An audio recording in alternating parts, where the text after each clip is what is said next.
بسم اللہ الرحمن الرحیم۔ السلام علیکم۔ میں ہوں آپ کا دوست حافظ محمد حماد الرسول اور آپ کی خدمت میں تھوڑی دیر کے لیے حاضر ہوں اور اپنے چینل میں آپ کو خوش آمدید کہتا ہوں۔ آج قوت ارادی کے متعلق بات کریں گے کہ ایسے لوگ جن کی ارادے کی قوت کمزور ہوتی ہے، مثال کے طور پہ اگر کوئی بندہ فیصلہ کرتا ہے، ارادہ کرتا ہے نماز پڑھنے کا، ایک دفعہ پڑھتا ہے، دو دفعہ پڑھتا ہے یا ایک دو دن پڑھتا ہے اور اس کے بعد اس سے نہیں پڑھی جاتی، تو ایسی بندے کی ارادے کی قوت کمزور ہے۔ یا آپ دوسری مثال لے لیں کہ ایک بندہ اگر کوئی کاروبار کرنا چاہ رہا ہے لیکن اس کا ذہن سیٹسفائیڈ نہیں ہے، مثال کے طور پہ اگر ایک بندہ مرغیوں کا کاروبار کرنا چاہ رہا ہے تو اس کا ذہن سیٹسفائیڈ نہیں ہے، وہ کہہ رہا ہے کہ جی نہیں، میں نے مثلا کہ کپڑے کی دکان بنا لیتا ہوں، اس میں زیادہ پرافٹ ہے، یا جوتیوں کی بنا لیتا ہوں، اس میں زیادہ پرافٹ ہے۔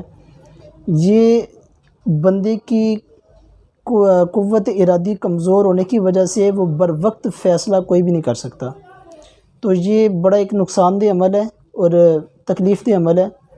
اس کے لیے پہلے میں آپ کو ایک بڑا بہترین اور مجرب طریقہ بتاؤں گا اور اس کے بعد آپ کو نسخہ بھی بتاؤں گا۔ سب سے پہلے آپ نے ایسے کرنا ہے کہ آپ نے ایک کوڑا سفید رنگ کا کاغذ لے لینا ہے، وہ کسی بھی فوٹو اسٹیٹ والی دکان سے آپ کو مل جائے گا۔ اس کو آپ نے جو ہے نا ایک پرکار کی مدد سے پہلے اس میں لیڈ پینسل کے ساتھ، کچی پینسل کے ساتھ گول دائرہ لگانا ہے، اور گول دائرے کے بالکل سینٹر میں آپ نے ایک موٹے مارکر کے ساتھ، کالے مارکر کے ساتھ آپ نے نشان لگا لینا ہے۔ تو میں آپ کو دکھا بھی دیتا ہوں، یہ میں فقط آپ لوگوں کو سمجھانے کے لیے یہ طریقہ بتا رہا ہوں کہ ایک آپ نے گول دائرے کا بنانا ہے، بالکل گول بناؤ پرکار کی مدد سے، اور سینٹر میں آپ نے جو ہے نا یہ ایک کالے مارکر کے ساتھ نشان لگاؤ۔ اس کا بہت زیادہ فائدہ ہے۔ آپ نے اس نشان کو، جو آپ نے نقطہ لگایا، ڈاٹ لگایا، اس کو آپ نے روزانہ 30 سیکنڈ دیکھنا ہے۔ 30 سیکنڈ صبح دیکھیں اور 30 سیکنڈ شام کو دیکھیں۔ 30 سیکنڈ سے پھر زیادہ کر کے 1 منٹ پہ اپنی جو ہے نا وہ روٹین لے کے آئیں۔ اس کے بعد آہستہ آہستہ بڑھاتے بڑھاتے آپ کم از کم 3 سے 5 منٹ تک لے کے آئیں۔ اس کے بہت زیادہ فائدے ہیں۔ ایک تو اس طرح کرنے سے آپ کے نفسیاتی مسائل جتنے ہیں وہ کور ہونے انشاءاللہ شروع ہو جائیں گے، جسمانی مسائل جتنے بھی ہیں کور ہونے شروع ہو جائیں گے، آپ کی جو نظر وہ بھی ٹھیک ہونی شروع ہو جائے گی، آپ کا حافظہ جو ہے وہ تیز ہونا شروع ہو جائے گا اور مضبوط ہونا شروع ہو جائے گا۔